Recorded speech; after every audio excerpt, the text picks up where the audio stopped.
మీ business ఏదైనా మీ ఊర్లో promotion చేయాలంటే అది సుమన్ టీవీతోనే సాధ్యం. ఇప్పుడే సంప్రదించండి. నేను మీ మనోహర్, సుమన్ టీవీ హిందూపూర్. ఈరోజు వినాయక నిమజ్జనము హిందూపూర్లో అంగరంగ వైభవంగా జరిగింది. ఈ కార్యక్రమంలో ప్రజలంతా పాల్గొని నిజంగా ఒక పండగ వాతావరణం సృష్టించారు. నిజంగా మనము ఇలాంటి గణేశ్వర స్వామి యొక్క ఉత్సవాలను ప్రతి సంవత్సరము ఘనంగా జరుపుకోవాలని కోరుకుంటూ, అలాగే ఈ కార్యక్రమం ఎలాంటి ఇబ్బంది లేకుండా ప్రతి ఒక్క చోటను ప్రతి ఒక్క డిపార్ట్మెంట్ చాలా బాగా పనిచేశాయి. ముఖ్యంగా ఎలక్ట్రిసిటీ బోర్డు బాగా పనిచేసింది, మన పోలీస్ డిపార్ట్మెంట్ ఇంకా బాగా పనిచేశారు. వీటితో పాటు మిగిలిన డిపార్ట్మెంట్ అంతా చాలా బాగా పనిచేశాయని అందరూ ప్రజలంతా చాలా బాగా మెచ్చుకుంటున్నారు. నిజంగా ఈ కార్యక్రమంలో మన హిందూపూర్ మున్సిపల్ చైర్మన్ రమేష్ గారు కూడా అన్నదానం చేశారు. ఈ కార్యక్రమంలో నిమజ్జన కార్యక్రమంలో ఆయన పాల్గొని ఈ కార్యక్రమాన్ని తిలకించారు. ఇప్పుడు మీరు కూడా ఈ నిమజ్జన కార్యక్రమాన్ని మీరు తిలకించి ఆనందించండి. మన హిందూపురం మున్సిపల్ చైర్మన్ గారు ఇప్పుడు గణేష్ నిమజ్జనంలో ఇక్కడ సార్ పాల్గొన్నారు. ఇక్కడ కొన్ని విశేషాలు సార్ ఇప్పుడు తెలుపుతారు. అందరికీ నమస్కారం. హిందూపురంలో ఉమ్మడి రాష్ట్రాల్లో హైదరాబాద్ తర్వాత అత్యంత వైభవంగా, అత్యంత శోభయానమనగా, ఘనంగా నిమజ్జన కార్యక్రమం హిందూపురం నిర్వహించడం అనేది చాలా సంవత్సరాల నుంచి ఆనవాయితీగా జరుగుతున్న సందర్భం. ఇక్కడ దాదాపు వందలాది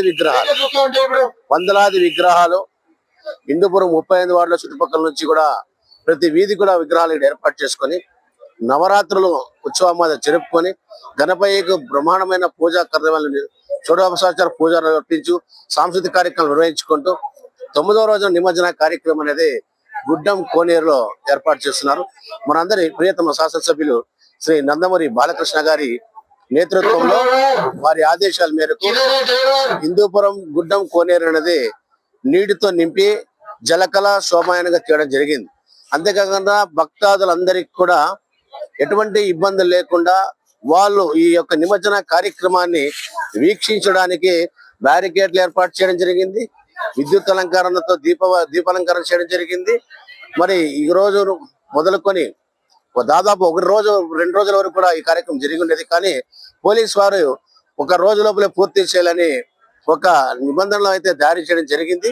అన్ని గణేష్ మండపాల నిర్వహాలు కూడా తొందరగా మొదలుపెట్టి తెల్లారు లోపల నిమజ్జన కార్యక్రమం పూర్తి చేయాలనేటువంటి స్పష్టమైనటువంటి షరతులు జారీ చేయడం జరిగింది.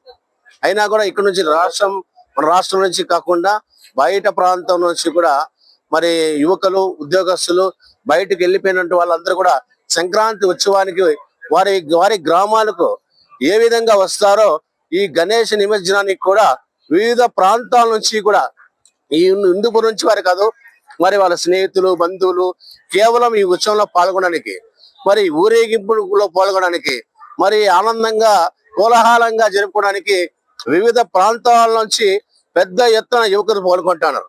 మరి వీధి కూడా కిటకిటలాడుతూ ఉంటుంది. ప్రతి చోట కూడా యువకులు పెద్ద ఎత్తున కోలాహలంగా ఈ శోభ యాత్రలో పాల్గొన్న సందర్భము. మరి యొక్క పెద్ద పెద్ద విగ్రహాలు కూడా ఏర్పాటు చేయడానికి పెద్ద క్రైన్లు కూడా మేము ఏర్పాటు చేయడం జరిగింది. అంతేకాకుండా లిఫ్ట్ సిస్టమ్ తో కోనేరులో కూడా మరి ఈ రోజు నిమజ్జనానికి 2 పాయింట్లు అంటే మున్సిపాలిటీ ద్వారా మా మున్సిపల్ కౌన్సిల్ నిర్ణయించి దీనికి ప్రత్యేకమైన నిధులు కూడా కేటాయించి మరి మండప నిర్వాహాలకు ఎటువంటి ఇబ్బందులు లేకుండా, పుర ప్రజలకు కూడా ఎటువంటి ఇబ్బందులు లేకుండా ఈ నిమజ్జన కార్యక్రమం